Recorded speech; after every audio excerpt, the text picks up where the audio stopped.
ये लोग दर्शा दिया है कि यहाँ पर अब किसी की नहीं चलेगी, चलेगी तो मीम की ही चलेगी। लोगों ने बीजेपी आरएसएस जदयू ये किसके एजेंडे पे चलते हैं? सबसे बड़ी बात है कि देखिए, चोर जहाँ चोर होगा ना, वो चोर को चोर ही नजर आएगा दूसरा आदमी, दलाल को दलाल नजर आएगा दूसरा आदमी, बेईमान को बेईमान नजर आएगा, क्योंकि उसको ईमानदारी का पाठ पढ़ा ही नहीं है।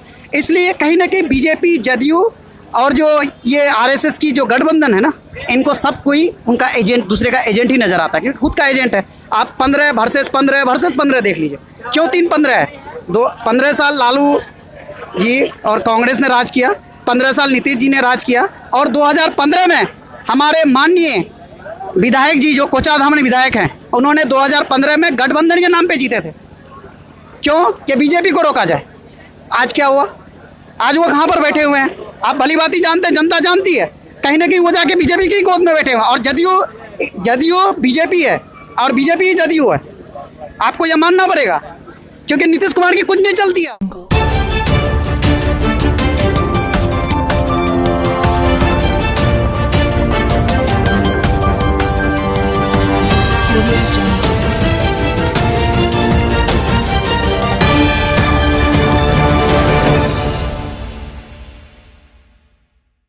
किए गए आप लोग, आप अपना तारुफ बताइए पहले। मेरा नाम जकी अजफर और मैं एक छोटा सा काज करता हूँ एएम का।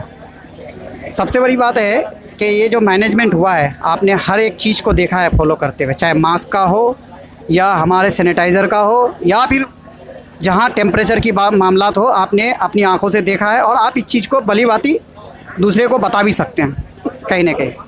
आज जो ये लोगों का मोहब्बत है, कहीं ना कहीं ये लोग दर्शा दिया है कि यहाँ पर अब किसी की नहीं चलेगी, चलेगी तो मीम की ही चलेगी। लोगों ने ये पैगाम दे दिया है। लेकिन विपक्षी बोल रहे हैं मीम सिर्फ एक ही कम्युनिटी को लेके चलते हैं, सिर्फ मुस्लिमवाद को लेके चलते हैं, आप लोग जातिवाद को लेके चलते हैं, तो इस पर आपकी क्या प्रतिक्रिया है?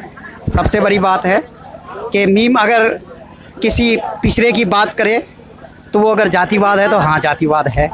मुस्लिम की कुचले हुए आवाज़ की अगर बात करे, वो अगर मुसलमान की बात करे तो हाँ मुसलमान की एक जाति की बात करे। हाँ, अगर किसी हिंदू भाई जो शोषित हो रहे हैं उनकी अगर असदुद्दीन ओवैसी आवाज़ उठाते हैं, अगर वो एक धर्म की राजनीति करते हैं, हाँ करते हैं, मैं मानता हूँ। अगर ये कम्युनिटी आप देख लीजिए, बीजेपी आरएसएस जदयू ये किसके एजेंडे पे चलते हैं? सबसे बड़ी बात है कि देखिए, चोर जहाँ चोर होगा ना, वो चोर को चोर ही नजर आएगा दूसरा आदमी, दलाल को दलाल नजर आएगा दूसरा आदमी, बेईमान को बेईमान नजर आएगा, क्योंकि उसको ईमानदारी का पाठ पढ़ा ही नहीं है। इसलिए कहीं ना कहीं बीजेपी जदयू और जो ये आरएसएस की जो गठबंधन है ना, इनको सब कोई उनका एजेंट, दूसरे का एजेंट ही नजर आता है, क्योंकि खुद का एजेंट है। आप 15 वर्सेस 15 देख लीजिए, क्यों 3-15 है? 15 साल लालू जी और कांग्रेस ने राज किया, 15 साल नीतीश जी ने राज किया, और 2015 में हमारे माननीय विधायक जी जो कोचाधाम विधायक हैं, उन्होंने 2015 में गठबंधन के नाम पे जीते थे। क्यों? कि बीजेपी को रोका जाए। आज क्या हुआ?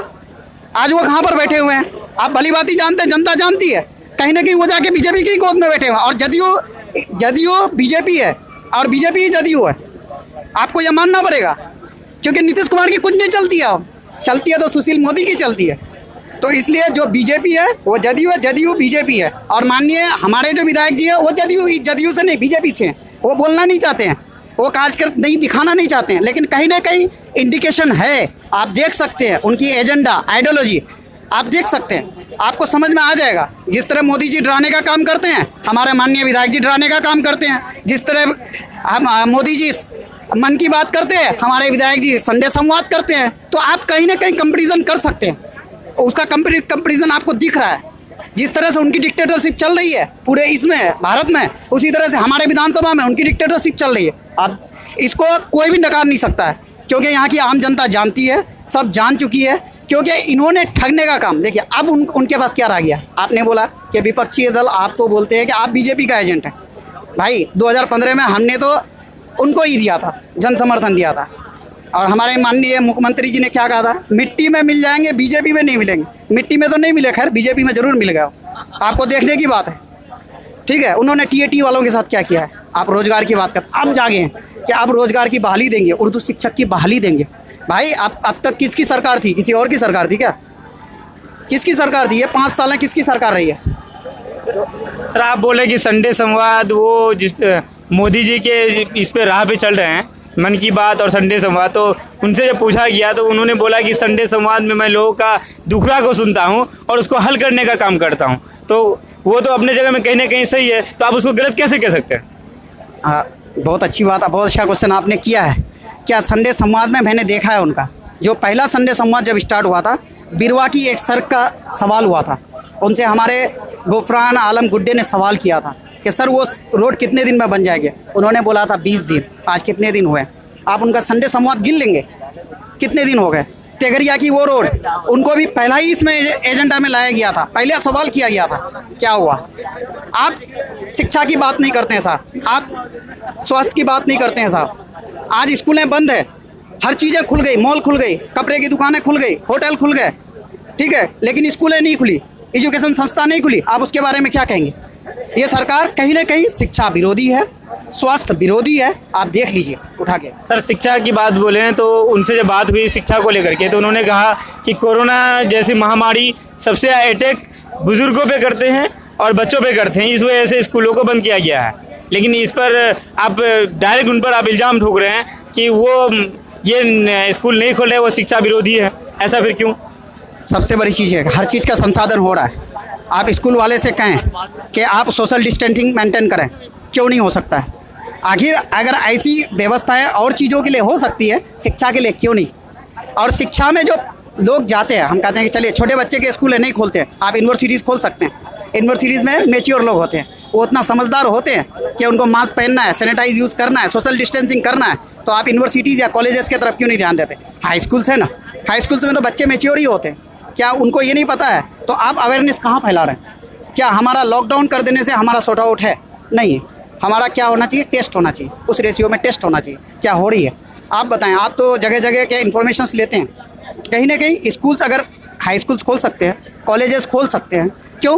क्योंकि ये इनके जो बच्चे होते हैं इतने मेच्योर होते हैं कि ये कहीं ना कहीं अपने आप को उसको फॉलो कर सकते हैं और आप अवेयरनेस भी फैला सकते हैं, ठीक है। तो कहीं ना कहीं आपका कहना ये है कि आपके विधायक जो हैं कुछ भी विकास नहीं किए हैं, लेकिन और जगह जब जाते हैं तो वहाँ के लोग कहते हैं कि मास्टर विधायक होना चाहिए तो मास्टर साहब के जैसा होना चाहिए, ऐसा फिर क्यों है? तो और विधानसभा भी हम घूम रहे हैं, वहाँ के लोग बोल रहे हैं कि मास्टर साहब बहुत बेहतर काम कर रहे हैं, ऐसा क्यों? एक हमारे सुरजापुरी में कहावत है, दूर का ढोल सुहाना होता है, ठीक है। आप हमारे विधानसभा में चारों ओर चक्कर लगा के देख लीजिए, अगर विकास किसको कहा जाता है? देखिए, एक अगर आप रोड या पुल पुलिया ही बना दें तो ये विकास नहीं है। विकास का एक्चुअल मीनिंग जो है वो कोई भी एक नॉर्मल से नॉर्मल लोग भी आएगा तो वो विकास कहीं ना कहीं करेगा। विकास क्या है कि शिक्षा के क्षेत्र में विकास कहाँ है? आपका स्वास्थ्य के क्षेत्र में विकास कहाँ है? कि रोजगार के क्षेत्र में। ये विकास है। जब ये चीज़ें बनना शुरू हो जाएगा, रोड और पुल पुलिया और बिजली अपने आप वो उत्पन्न होना शुरू हो जाएगा। इसलिए हम कहते हैं कि विकास, एक्चुअल विकास जो लोगों में एजुकेशन आ जाए, वो विकास सबसे इम्पोर्टेंट विकास है। सर आपके विधायक जी का कहना ये है कि मेरे जीतने से पहले विधानसभा में कुछ भी काम नहीं हुआ था, और वो अवेशी पर एक बात बोले हैं कि बिल फाड़ने से कुछ नहीं होता है। 3 तलाक में भी वो बोले थे, कहाँ 3 तलाक रोक पाया? उसी तरह बिल फाड़ने से क्या होता है? देखिए, सबसे बड़ी बात है, हम अपने घर की किसी चीज़ को तब तक नहीं रोक पाएंगे जब तक हम में से कोई मीर जाफ़र हो। जब तक मीर जाफ़रों की कमी नहीं होगी, हम बिल नहीं रोक सकते हैं, किसी भी बिल को नहीं रोक सकते। कम से कम वो गूंगा तो नहीं है, ये तो आपको मानना पड़ेगा। हमारे इसमें क्या कहा गया है, अगर आप किसी चीज़ को गलत देख रहे हैं, चाहे तो अगर आपके अंदर ताकत है तो आप हाथ से रोकिए, नहीं है तो कम से कम बोल के रोकिए, नहीं है तो कम से कम दिल से रोकिए। तो कोई इंसान तो ऐसा है कि इतनी ताकत रखता है कि अपनी आवाज़ बुलंद करके कम से कम उसको तो ये ज़रूर करा देता है, महसूस करा देता है कि आप हमारे कौम के साथ गलत कर रहे हैं, हमारे साथ गलत कर रहे हैं, हमारे लोगों के साथ गलत कर रहे हैं। कम से कम उनको तो इतनी मैसेजेस दे देते हैं। कौन है? और लोग भी हैं, और लोग भी हैं, क्यों नहीं उठाते हैं? आप उससे भी मज़ेदार चीज़ देख लें, उससे भी मज़ेदार चीज़ एक चीज़ देख लें। हमारे माननीय मुख्यमंत्री जी बिल के समर्थन में पास कर देते हैं और कहते हैं एनआरसी लागू होने नहीं देंगे जब तक मैं मुख्यमंत्री हूँ। क्या उसकी गारंटी है कि माननीय मुख्यमंत्री जी इसमें चीफ मिनिस्टर रह जाएंगे? अगर वो जाएंगे तो क्या मतलब एनआरसी लागू हो जाएगा?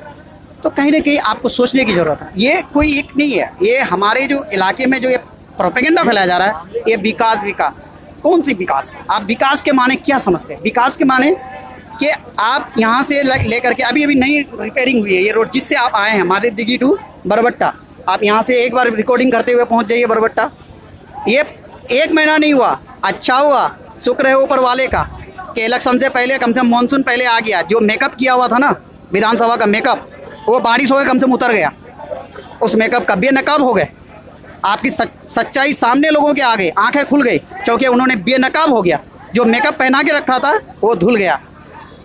तो आप हमें ये बताइए कि आपके यहाँ पे मजलिस इस बार कोजादमन में अपना सीट निकाल पाएगी?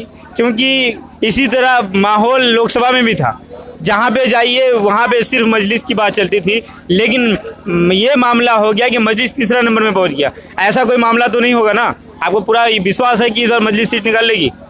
देखिए, मजलिस सीट नहीं निकालेगी, ये जनता जनार्दन है साहब। जनता जिसको मैंडेट देगी उसकी विजय होगी।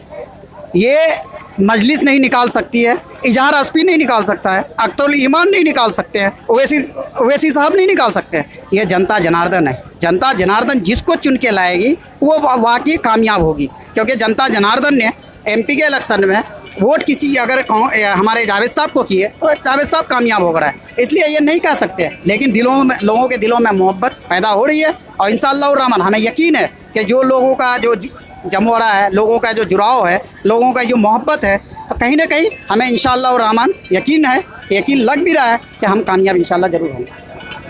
दोस्तों, तो आज हम लोग यहाँ पे आए थे कोजादमन के बरबट्टा में, और यहाँ पे लोगों का मस्जिद को लेके मोहब्बत को देखने को मिला। यहाँ पे लगभग हज़ारों की तादाद में लोग आए थे।